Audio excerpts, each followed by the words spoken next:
우리가 예수님의 비유를 계속 하고 있는데요. 특별히 오늘의 말씀은 장터의 아이들의 비유라고 불립니다. 여러분, 성경을 대하는 ABC 기본은 뭐죠? 성경은 문맥 속에서, 흐름 속에서 말씀한다는 그런 것이죠. 그런 면에서 오늘 비유도 왜 이 비유가 나오게 됐는가, 그 배경을 참고 생각해 보십시다. 여러분, 누가복음 앞부분을 읽다 보면 바로 그 유명한 세례 요한의 얘기가 나옵니다. 이 사람은 이제 주님의 길을 예비하기 위해 보냄을 받았던 특별한 사람이죠. 요한은 그 시대를 향해서 회개를 외쳤습니다. 그래서 뒤에 따라오시는 예수님을 준비하게 만드는, 즉 다시 열리는 하나님의 나라를 준비케 하는 그런 일들을 맡은 것이죠. 그 많은 백성들이 나와 세례를 받고 요단강에서 회개를 하고 그렇게 했습니다. 그런데 스스로 의롭다고 생각했던 사람들, 바리새인, 율법자 이런 사람들은 오히려 요한을 배척하기 시작한 겁니다. 자, 이런 세태를 지켜보시던 예수님께서는 그 당시 세대를 지적하시면서 한 비유를 말씀을 하셨습니다.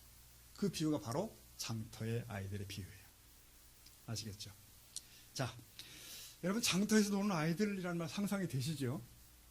제 경우는 저희 어릴 때의 보령에도 5일장이 열렸습니다. 5일 만에 장이 열리잖아요. 그러니까 이제 그날은 북적거리지만 장터가, 그러나 다른 날은 장터가 되게 공터가 되죠.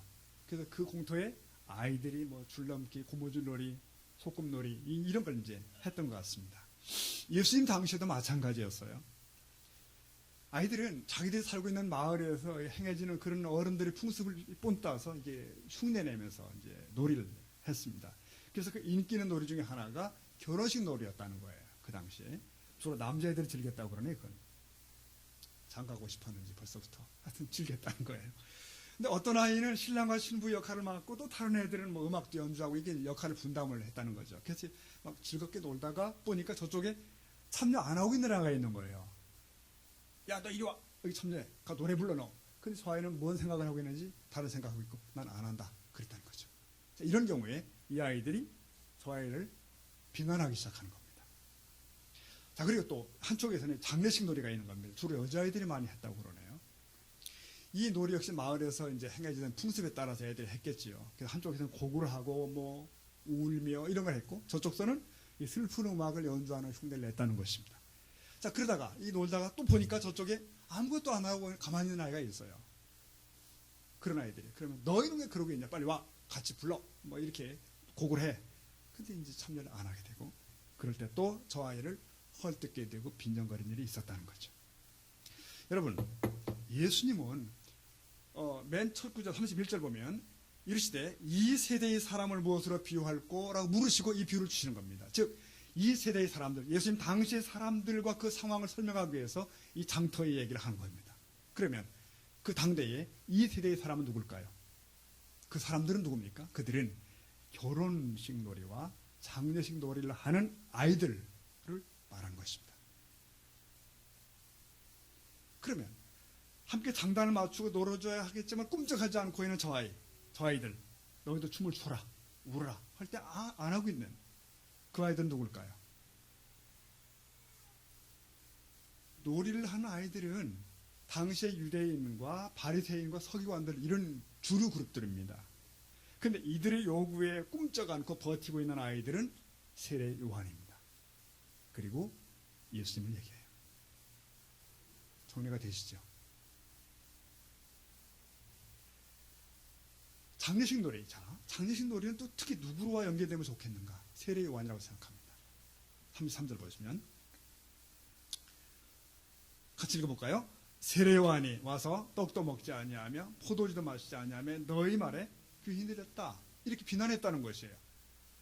저 세례 요한은 미쳤어. 정상이 아니야. 우리처럼 떡도 먹고 포도주도 마시고 뭐 그러면 사는 거지. 인생이 그런 거지. 뭐 요한은 이상해. 뭐 또 중불나게 사는 것 같아. 이렇게 된 겁니다. 여러분, 요한은 엄격한 금욕주의자였고요. 광야에 살았고 나실인 신분을 가졌다고요. 거룩한. 그래서 도시에 살지 않았고 광야의 석청, 뭐 메뚜기 이런 걸로 살았다 이거예요. 그는 민족을 위해 금식했고 기도했고 오실 메시아의 길을 예배하는 사람. 그렇지만 일반 대중은, 많은 사람들은, 지도층은 세례 요한을 미쳤다 이렇게 얘기한 겁니다. 예수님이 이렇게 이 요한에 대해서 말씀을 하신 적이 있습니다. 너희가 무엇을 보려고 광야에 나갔더냐? 바람에 흔들리는 갈대를 보러 갔느냐? 좋은 옷을 입은 사람 보러 갔느냐? 그런 사람은 다 왕궁에 있다. 아니면 선자를 보러 왔는가? 맞다. 요한은 선자보다 더 큰 자다. 이게 주님의 증언입니다. 이게 요한에 관한 인정은 누가 하세요? 예수님은 알고 계신 거예요. 그의 고귀한 그 신분과 사명을. 하나 대부분의 사람들은 오히려 요한을 박대하고 요한의 외침을 무시하고 거꾸로 요한을 따돌렸다는 것이죠. 자, 그 다음. 그러면 결혼식 놀이는 누구와 연관되면 좋을까요? 예수님인 것 같습니다. 34절. 인자는, 아시죠? 예수님 자신을 일컫는 거예요. 인자는 와서 먹고 마시매 너희 말이 뭐라겠어요? 보라. 먹기 탐하고 포도주를 즐기는 사람이여 세리와 죄인의 친구다. 이렇게 예수님을 비난했다는 거예요. 예수님이 오셨는데 예수님은 은혜의 해를 선포하신 분이십니다. 맹인이 보고 귀먹은 사람이 듣게 되고 죽은 자가 살아나고 이런 거예요. 가난한 자에게 복음이 전파되고 그게 주님이 하신 일이잖아요. 세상 나라에서 멸시받던 자들이 하나님의 나라에 열리는 거대한 축제에 초청되기 시작한 것이 예수님 당시 분위기예요. 이 잔치는 열린 만찬이에요. 그러나 요한을 비난하는 그 당대의 사람들은 예수님도 비난합니다. 어떻게 비난해요? 그렇게 하면 안 된다는 거예요. 무슨 세리와 죄인들을 먹고 마시냐? 말도 안 된다. 우리는 죄인들을 상종하지 않아. 당신 예수도 그래야 되는 거 아닌가? 그래서 예수님을 세리와 죄인의 친구를 폄하를 했습니다. 특히 당시 예수님은 가나의 혼인잔치집에 가셔서 포도주를 만드는 기적을 행하시잖아요. 아마 그거 같아요. 그래서 예수님에 대해서 포도주를 즐기는 자다라고 또 소문을 퍼뜨리기 시작한 겁니다. 뿐만 아니라 이런 말도 했어요. 예수여, 당신의 제자들은 왜 요한의 제자들처럼 금식하지 않는가? 그때 예수님이 답변이 참 흥미롭습니다. 이렇게 말씀하셨어요. 누가복음 5장 보면은 봐라, 혼인집 손님들이 신랑과 함께 있을 때 너희가 그 손님으로 금식하게 할 수 있느냐? 아니죠, 여러분. 그러나 그 날이 이르면, 심판날이죠. 그 날이 이르면 그들이 신랑을 뺏기리니 그 날에는 금식할 것이다. 함으로써 예수님 자신의 삶이 어떤 하나의 그 혼인집을 또 특별한 축제를 다시 시작하는 그런 분위기를 알려주신 거예요. 자, 여러분, 예수님과 세례와는 이 세대의 사람들 요구에 대해서 일고의 가치가 없도록 처신하십니다. 삶을 통해 의연하게 처신하시고 오히려 말씀을 통해 가르치신다. 여러분, 오늘의 교훈은 분명합니다. 그리스도의 신부인 교회와 성도와 교회는 함께 춤추고 울자고 하는 이 세대의 요구에 대해서 어떻게 할 것인가? 그럴 수 없다는 것입니다. 과감하게 거절하고 돌아설 수 있어야 된다는 것이 오늘의 교훈이에요. 장터에서 놀이를 하는 아이들은 당시 사람들입니다. 이들의 요구대로 움직이지 않는 아이들은 바로 예수님과 세례요한을 의미하는 것이에요. 저들에게 예수님과 요한은 철저하게 왕따입니다. 그 시대의 가치와 대세에 순응하지 않고 산다면 어쩌면 우리도 이런 대우 받을 수 있다고 하는 말씀이 여기 들어있습니다. 네, 성도 여러분, 오늘 우리가 사는 세상은 우리에게 요구합니다. 같이 춤추자, 같이 노래하자, 같이 곡하자 이러는 거예요. 그러나 향방 없는 그들과 우리가 함께할 수는 없는 것이고 그들 넓은 길을 가고 있는 것이고 우리 좁은 길을 선택한 것입니다. 신앙을 지키고 말씀을 순종하는 것이에요. 길이 다릅니다. 춤이 다른 것이에요. 여러분, 노아 시대를 한번 생각해 보십시오. 누가복음 17장에 보면은 예수님께서 노아의 시대를 회고하시면서 이렇게 말씀하시죠. 노아의 때에 된 것과 같이 오늘 인자의 때에도 그러할 것이다 하다. 27절 한번 읽어볼까요? 시작. 노아가 방주에 들어가던 날까지 사람들이 먹고 마시고 장가들고 시집가더니 홍수가 나서 멸망시켰으며. 보세요. 예수님은 종말의 때를 예고하시면서 노아 시대를 이렇게 끄집어 오십니다. 방주를 짓는 노아의 삶이 얼마나 곤고했을까, 외로웠을까를 우리가 짐작할 수 있습니다. 당시 사람들은 우리처럼 먹고 마시자, 이렇게 태양이 쨍하지 않냐, 무슨 홍수 심판이냐는 거예요. 그들은 방주문이 닫히고 진노의 홍수가 시작되기까지도 그렇게 했던 거예요. 여러분, 그 시대의 노아처럼 오늘의 시대에도 하나님의 자녀들은 그런 일이 있는 것입니다. 죄와 낙과 세상과의 어느 정도의 거리를 두어야 될 이유가 여기 있는 것이에요. 그 삶이 분명 구별되어야 됩니다. 그래서 우리를 성도, 거룩한 무리라고 부릅니다. 성도. 그리고 그들의 모임을 주님의 거룩한 교회라고 부릅니다. 여기서 우리가 잠깐 우리가 과연 누군가에 대해 좀 얘기를 해보십시다. 우리 정체성, 특히 신앙 안에서 신앙적 정체성은 뭔가? 로마서 6장 보시면 이렇게 되어 있습니다. 그럴 수 없다 그러면서 죄에 대하여 죽은 우리가 어찌 그 가운데 더 살리오라고 물었습니다. 3절 같이 읽어보죠. 무릇 그리스도 예수와 합하여 세례를 받은 우리는 그의 죽으심과 합하여 세례를 받은 줄 알지 못하느냐라는 굉장히 중요한 부분이에요. 여기 우리는 이 죄에 대해서 이미 죽은 자라는 게 우리에 대한 정의입니다. 2절에 하면 죄에 대해서 이미 죽은 자다. 여러분 잘 들어보세요. 죄로 인하여 죽었다라고 하는 말은 하나님과의 거제가 단절되고 죄 가운데 망한 것을 말하는데, 반면에 죄에 대하여 죽었다는 말은 다른 겁니다.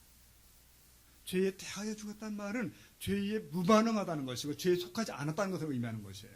본질적으로 죄와 아무 상관이 없는 존재라는 뜻입니다. 이게 후자가 우리예요. 우리가 예수 그리스도의 십자가의 복음을 받아들일 때 이미 우리의 죄의 삭슨, 십자가로 소멸된 것입니다. 이게 성경의 증언이에요.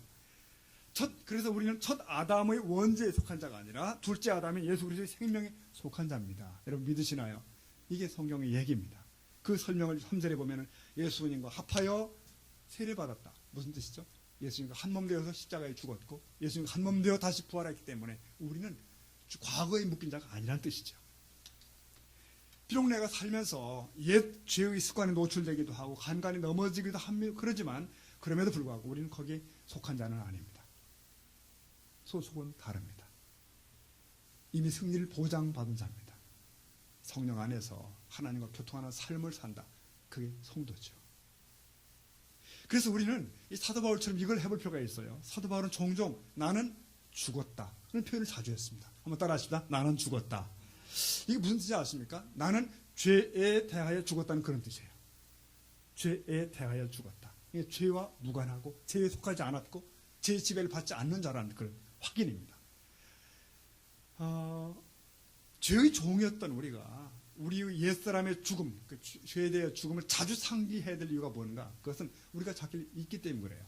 우리는 자주 자기가 누구인지 잊어먹어요. 실패가 반복되고 지는 것이 당연한 줄로 안다니까요. 그게 아닌데 우리는 죄에 지배받지 아니하며 죄에 속하지 않은 자입니다. 우리는 택하신 족속이고 거룩한 나라이고 그의 소유된 백성입니다. 믿으면 아멘 하십시다. 아멘. 이러한 자신의 정체성은 죄의 지배를 받으며 사는 사람들, 즉 저기 세상 사람들과 얼마나 우리가 다른가를 확인시켜주는 것이에요. 자주 반복할 필요가 있습니다. 나는 죽었다.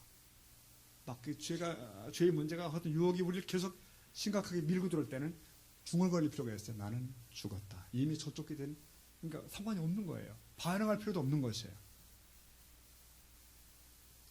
그럼 우리는 아무 걱정이 없나? 있습니다. 여러분, 누구나 세상을 살아가면서 고민과 근심이 있는데 그 근심이 다르다는 것이에요. 다른 근심을 한다는 것입니다. 고린도후서 7장에 이렇게 말씀나요. 10절에 같이 읽어볼까요? 하나님의 뜻대로 하는 근심은 후회할 것이 없는 구원에 이르게 하는 회개를 이루는 것이요 세상 근심은 사망을 이루는 것이라. 여기 두 종류의 근심이 나오죠. 세상 근심, 하나님 뜻대로 하는 근심이 있다는 거예요. 하나님 뜻대로 하는 근심은 이 죄에 대한 근심이에요. 즉 혹시 내가 하나님의 은총을 저버리는 행위를, 그런 삶을 살게 된 건 아닐까 하는 근심이 있는 거예요. 이게 신령한 근심입니다. 이에 비해서 세상의 근심은 분노하고 원한을 품고, 즉 세상의 것들을 움켜쥐기 위한 근심이요, 염려와 욕심, 이런 것들입니다.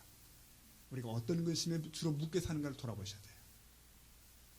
우리 사실 이 사망을 이루는 세상 근심과 원래 상관이 없어져야 되는 존재입니다. 세월이 갈수록 점점. 그리고 하나님 뜻대로 하는 것이 점점 많아져야 돼요.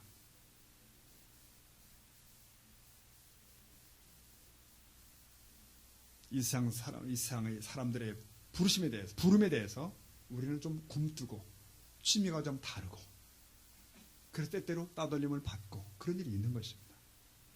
여러분, 성도는 이 세상에서 본질적으로 왕따입니다. 뭔가 다르다는 거고요. 신분이 다르고 목적지가 달라요. 여러분, 때로 이런 거 느낄 때 있으신가요? 친구들이나 뭐 어떤 친척들 같이 이렇게 쭉 둘러앉아 이렇게 얘기하다 보면 때로 그런 느낌을 할 때가 있잖아요. 이질감 같은 거. 나와 저들이 많이 다르구나. 산 목적이 많이 달라. 사는 방식이 그런 게 달라. 이걸 느낄 때가 있는 것입니다. 반드시 또 있어야 됩니다. 물론 저들은 다수잖아요, 다. 신앙에는 어디서나 소수입니다. 난 외로운 전사죠. 근데 그게 오늘날만 그런 게 아니에요. 특별히 21세기만 그런 게 아니고, 보십시오. 예를 들면 기원전 BC 2000년 전에 한 사람 롯을 생각합시다. 롯. 훗날 사도 베드로가 롯을 상기하면서 남긴 말 가운데 의인이라는 말이 있습니다. 보십시다. 베드로후서 2장 보면은 7절에 무법한 자들의 음란한 행실로 인해 말미암아 고통당하는 의로운 롯을 건지셨단 말이 나오고요. 8절 읽어봅시다. 시작. 이는 이 의인이 그들 중에 거하여 날마다 저 불법한 행실을 보고 들으므로 그 의로운 심령이. 네, 여러분 아시죠? 롯은 아브라함 곁에서 믿음의 삶을 배운 자입니다. 특권이죠. 근데 사실은 함량 미달이에요. 롯 아저씨는 사실 믿음이 함량 미달입니다. 그럼에도 그는 소돔 고모라 성 사람들과는 사뭇 다른 것입니다. 달랐던 거예요. 그 성 주민들의 문란하고 변태적인 그런 죄악들에 빠져들지 않은 것입니다. 롯은 소돔성 사람들의 분위기에 응할 수 없었고 철저히 따돌림을 받았다는 사실을 창세기 19장 읽다 보면 느껴져요. 우리가. 아, 그 롯이 소돔성에 살았지만 영원한 이방인이었구나. 그는 날마다 심령의 고통을 받았대요. 그래서 롯은 소돔 고모라 성의 멸망 때 구원을 받는 것입니다. 다른 사람이니까 그들 속에 가 죽을 수 없지요. 롯은 날마다 죄악된 생활에 빠져있는 소돔성 백성들을 보면서 대하면서 마음의 고통을 느꼈다. 하나님께서는 이러한 롯의 모습을 의로 여기시고 비록 부족하지만 의인 롯이라 불러주시고 그걸 건지신 거예요. 네, 여러분 오늘 서울이라고 하는 소돔성에 사시는 나와 여러분은 어떠신지 모르겠습니다. 비록 우리들의 믿음이 함량 미달일지 모르지만 의인 롯이라고 불림을 받을 수 있는 것인지 반드시 그렇게 돼야 됩니다. 그래서 아파도 하고 중보기도도 하고 만약 그거 안 하면 같이 흘러가기 시작하고 같이 망할 수 있습니다. 나 역시 똑같이 물들어갈 수 있다는 거예요. 롯이 소돔성의 의인인 것처럼 저와 여러분이 이 서울거리 의인 될 수 있기를 축복합니다. 아멘. 이런 소리는 크게 아멘 해야 됩니다. 아멘. 네. 고린도 말씀 보시면 15장에 보세요. 속지 말라. 악한 동무들은 선한 행실을 더럽히나니 34절 같이 보죠. 깨어 의를 행하고 죄를 짓지 말라. 하나님을 알지 못하는 자가 있기로 내가 너희를 부끄럽게 하기 위하여 말하노라. 이런 말씀들은 그냥 설명하고 필요 없이 바로 들어오는 거예요. 속으면 안 되는 거예요. 악한 동무들은 뭘 말하냐. 내일 죽을 테니까 먹고 마시자. 그런 얘기가 앞에 32절에 나와요. 먹고 그러니까 우리 지금 말하면 노세는 노세 젊은 노세 늙어지면 못 노나니. 그거 외에는 없다는 인생이 그것이 뭐냐는 거예요. 그렇게 말하는 악한 동무들에게 속지 말라는 것입니다. 인생은 끝이 없습니다. 심판이 있죠. 너희는 속지 말라. 저들은 선한 행실을 믿음의 삶을 비웃고 짓밟는 자들이나 그러나 너희는 깨어 있어서 의를 행하라 라고 격려하십니다.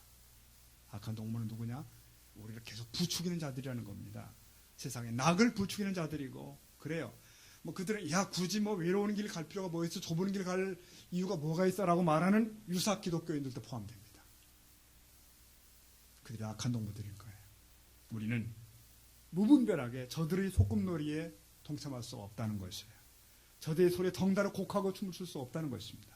그래서 안 된다는 것이 이 비유의 교훈입니다. 피해갈 수 없는 교훈이에요. 여러분 오늘 우리는 이 장터의 비유를 보면서 헛된 놀이에 동참하면 안 되고 헛된 소리에 귀를 기울여서 움직여도 안 되는 것이구나. 그러면 여러분 우리는 어디에 귀를 기울여야 되는가? 어디에? 어느 부름에 동참해야 되는가? 우리는 압니다. 복음이에요. 그 진리입니다. 그 시대의 상대의 사람들은 오히려 세례 요한의 말에 거꾸로 세례 요한을 욕하는 것이 아니라 요한의 말에 귀를 기울였어야 된다는 것이죠. 반대로. 그리고 그에 합당한 회개 열매를 맺었어야 되는 거예요. 그 시대 사람들은. 그리고 그 당대의 바리새인들은 오히려 예수님을 왕따시킬 것이 아니라 예수님의 복음의 말씀에 귀를 기울였어야 되는 거예요. 그리고 거기에 순종했어야 됩니다. 그래야 사는 겁니다. 예수께서는 사람들의 믿음 없음을 탄식하시면서 이렇게 말씀하셨죠. 마가복음 8장 18절 다 같이 봅시다. 너희가 눈이 있어도 보지 못하며 귀가 있어도 듣지 못하느냐 또 기억하지 못하느냐. 네, 그렇다면 이 장터의 비유는 여러분 한 걸음 더 나가는 교훈이 있습니다. 뭘까요? 우리는 저들의 놀이에 참여 안 하는 것으로 끝나는 것이 아니라 우리는 마땅히 적극적으로 진리에 반응하고 귀를 기울이고 움직여야 된다는 것이에요. 네, 바로 그겁니다. 그런 면에서 이 장터의 비유는 바로 이 시대의 사람들에게 하는 교훈이고요. 특히 말씀에 면역된 사람들에 대한 경고입니다. 그들은 불신자가 아닙니다. 말씀에 면역된 사람들은 신자입니다. 여러분, 말씀을 읽지만 진지함에 결여되고 말씀을 듣지만 결단을 미루어두는 일이 이미 익숙해진 이들에 대한 경고예요. 여러분 아시지 않습니까? 오늘날 눈물 없는 예배가 일반화되어 있고 기도 없는 삶이 당연한 것으로 받아들여지는 현실입니다. 원래 기독교는 이거 아닐 거예요. 근데 이런 현상은 여러분 막 믿은 분들에게 해당되는 것이 아니고 사실은 모태신앙이라든지, 저도 모태신앙이에요. 교회 생활 오래 한 분들, 산전수전 공중전을 교회에서 다 겪은 분들, 이런 분들에게 해당이 됩니다. 그래서 그저 신앙생활에 대충 갈 수 있는 것이야 작년이나 금년이나 내년이나 뭐가 다를 수 있겠어? 그저 교회는 참석해주면 되고요, 눈도장 찍으면 되겠지, 이렇게 흘러가는 이들을 향한 경고일 수 있습니다. 여러분 그러시면 안 됩니다. 우리는 매주 얻어가시는 게 있어야 되는데요, 식사만 하고 가시면 안 되는 겁니다. 여러분 밥도 맛있지만 그것만 해서는 안 된다는 거예요. 말씀을 들으실 때 남 끄집어 드리지 말고 주님 앞에 서야 됩니다. 그리고 우리 자신을 살펴야 돼요. 여러분이 병원 가셔서 의사 앞에 있을 때 여러분 얼마나 고분고분하세요. 그의 말을 막 귀하게 듣지 않습니까? 여러분 잘못 들으면 큰일 나니까. 우리가 주님의 교회 와서는 어떻게 반응을 하나요? 별로 그러지 못하잖아요. 지금 내가 얼마나 심각한 상태에 처하고 있는지를 미처 느끼지 못하는 것입니다. 주께서 기다리는 시간의 타임아웃이 어딜지 모르는 상태에 있는 것입니다. 독희가 나무 뿌리 위에 있을 수 있거든요. 여러분 우리가 이렇게 다 같이 모여있지만 하나의 공동체 이유가 있지만 우리 중에 어떤 분들은 조금 더 여유로운 삶을 살고 있고 누구는 매일 힘듭니다. 우리 중에 어떤 분들은 막 엄청 건강하시고요, 어떤 이들은 참 계속 골골하시는 분도 있고요, 어떤 분은 공부를 좀 더 하셨고 누구는 좀 덜 하시고 그래요. 이런 어떤 구분들이 있습니다. 그러나 내가 하나님의 존귀한 자녀야 라고 하는 거대한 신분의 상황에 대해서는 이런 것들이 감히 견딜 수가 없는 것이고 아무 의미가 없는 것입니다. 여러분 인정하십니까? 너무 작은 것들이에요. 여러분.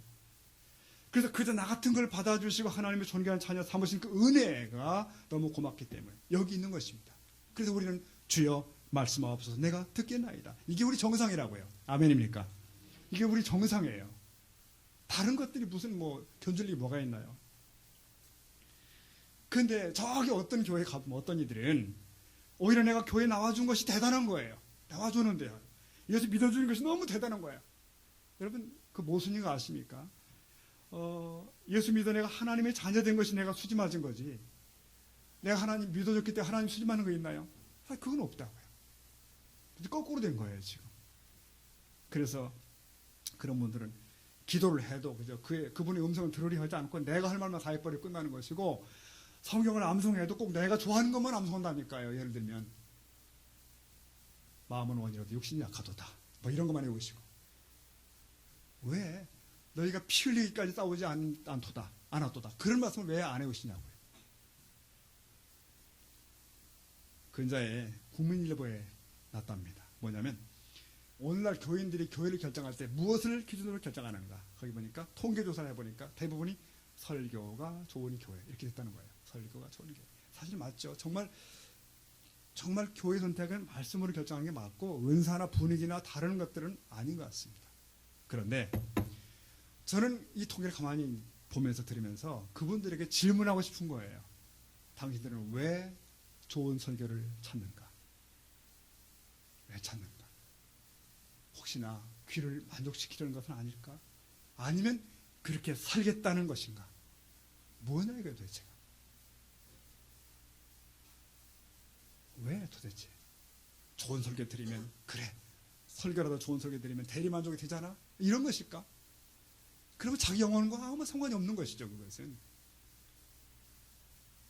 특히 우리 사랑하는 우리 세수만교회 성도 여러분, 여러분들에게 좋은 설교라는 과연 무엇입니까?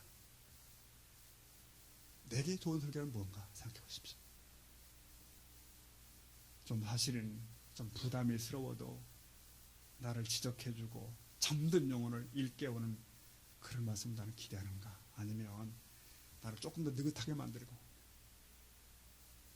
나의 오늘의 패턴을 좀 더 부축해주고 내 영혼을 요람에 잠들게 하는 그런 자장가를 나는 기대하는가? 오늘 좋았어.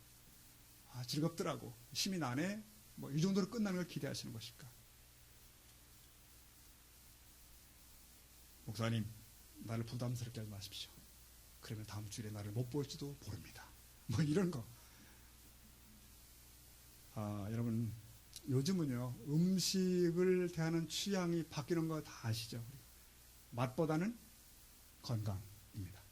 양보다 질이고요. 그러니까 음식을 드실 때 맛이 좀 없고 입안에서 까칠하고 그래. 그런데 옆에 사람이 그거 유기농이야, 유기농. 그러면 그래? 더 내놔.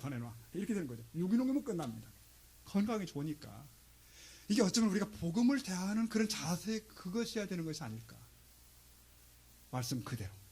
잡스러운 조미료 그런 거 좀 빼고, 너무너무 우스게 예화로 가득한 그런 거 좀 덜하고, 귀에는 조금 거슬려도 입맛에는 좀 써도 유기농 말씀. 네, 그렇죠. 말씀 그대로를 우리 추구하는 우리가 될 수 있기를 축복합니다. 우리 사는 길이에요, 이게. 하나님은 말씀으로 세상을 창조하시고, 말씀으로 구원하시고, 말씀으로 심판하실 거예요. 그 말씀의 근거에 우리 삶이 정립이 되어야 한다는 거예요. 오늘. 여러분, 지난주일 설교의 주제가 용서였잖아요. 용서. 핵심 내용이 뭐였죠? 1만 달란트 받은 탕감받은 자가 누구냐? 우리 자신이라는 얘기였거든요. 참 이게 죄인인 주제에 구원을 누리고 하나님의 존귀한 자녀가 되었는데, 상상할 수 없는 큰 용서를 누렸는데, 그런 내가 자그만 옆 사람에게 상처를 줬다고 그냥 잘라? 그건 아니라는 말씀이었고요. 더 나아가서 공동체 안에서 우리가 그런 행위를 하게 되면, 용서치 않게 되면 어떤 일이 벌어지는가? 하나님의 나라 공동체를 저해하고 가로막는 자가 되기 때문에 왕이 그토록 진노했다는 것이고 영원한 감옥에 넣었다는 거예요. 이게 핵심입니다. 그런데 그 말씀이 저한테 많이 부담이에요. 여러분은 어떨지 모르겠어요. 근데 그런 말씀을 나누고 우리 함께 좀 합심하여 결단하고 기도하십시다. 근데 진지하게 결단하시는 분들이 그렇게 많지 않다. 그런 생각이 드는 거예요. 그러면 본래 우리가 다 천사처럼 사시는가, 우리 세소망 식구들은 다. 그래서 누구와도 맺힌 게 없고 어려움이 없다. 그건가? 여러분, 이 시대의 사람들은요, 너무나 많은 사람들이 부모와 자식 간에 문제가 있고 아픔이 깔려 있고 미움이 있고 배우자 간에 풀리지 않는 문제가 계속 아픔이 있고 자녀 마찬가지고 가족이 그 정도니까 옆에 사람들 얼마나 많은 문제를 갖고 있나요? 맺힌 것들이. 이게 현실일진데 여러분, 하나님의 진노의 말씀이 용서와 관련되어 있다. 네가 용서치 않으면 내가 너를 용서하지 않겠다는 것이고, 그 얘기는 결국은 뭐죠? 영원한 지옥 얘기도 하는 거예요. 결국 그래서 나온 겁니다. 옥에 넣었다는 거예요. 영원한. 이런 말씀이 그 말씀의 진리라고 한다면 우리에게 얼마나 심각한 결단들이 필요한가. 아무 일도 없었던 것들은 그냥 지나갈 수 없다 이거예요. 그거 덮어놓고 계속 신앙생활 유지할 수 없다는 것입니다. 정리할 걸 해야 되는 거예요. 안 하면 진도를 못 나갑니다, 여러분. 그래서 이런 질문을 하고 싶은 거예요. 우리에게는 얼만큼 더 많은 설교가 필요한가? 얼마나 더 필요한 것일까? 용서의 말씀을 들으면 용서를 해야 되는 겁니다. 네. 여러분이 이준호 목사 말 들어온 건 아니잖아요. 저보다 인생사에 더 지은 분도 많으시고. 그러나 저것이 하나님의 말씀이 분명한 것 같다 싶을 때는 심각해져야 됩니다. 이 문제는. 심각하게 생각하셔야 돼요. 피해갈 수 있는 게 아닐 수 있거든요. 네. 적어도 우리 세수망 성도님들은 그런 가능성이 얼마든지 있으시고 이미 그 길을 행하는 분들이 계시기 때문에 이런 말씀을 드리는 거죠. 사랑하는 성도님들은 특히 마음밭이 진정 부드러운 땅, 즉 옥토가 될 수 있기를 축원합니다. 거기 말씀이 씨앗이 떨어질 때 반드시 반응이 있고 뿌리를 내리게 되는 것이고 열매가 있는 것이에요. 주님은 열매를 기다리십니다. 삶의 변화예요. 실천이에요. 우리 자신이 하나님 말씀에 합당한 자녀가 되는 것이고 변화하여 성장입니다. 길가밭같이 반들반들한 마음들이 많아지는 시대 속에서 우리는 늘 자신의 심령을 갈아엎고 눈물로 밭을 일궈야 됩니다. 적셔야 됩니다.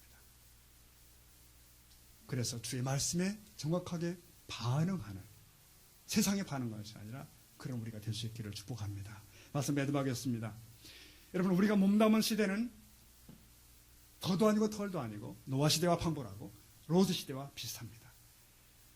사람들은 우리에게 요구합니다. 자기들처럼 생각하고 자기들처럼 말하고 그렇게 살 것을 요구해요. 그러나 우리는 저들과 소꿉놀이를 할 수가 없습니다. 우리는 오히려 우리를 부르시는 주님의 음성에 반응한 자들이 되어야 되는 것이고, 그런 이들이 역사의 끄트머리에 가득할 것을 주님은 내다보시고 이렇게 말씀하십니다. 요한 7장 35절. 오늘 비유의 결론이 이렇게 떨어졌어요. 그리고 시작. 지혜는 자기의 모든 자녀로 인하여 옳다함을 얻느니라. 아멘. 이게 무슨 말씀이죠? 궁극적 승리를 얘기하는 것인데, 여기서 지혜는 하나님의 지혜이고 지혜의 자녀라는 세상의 가치와 요구에 부응하지 않는 그런 그 성도들을 말하는 것입니다.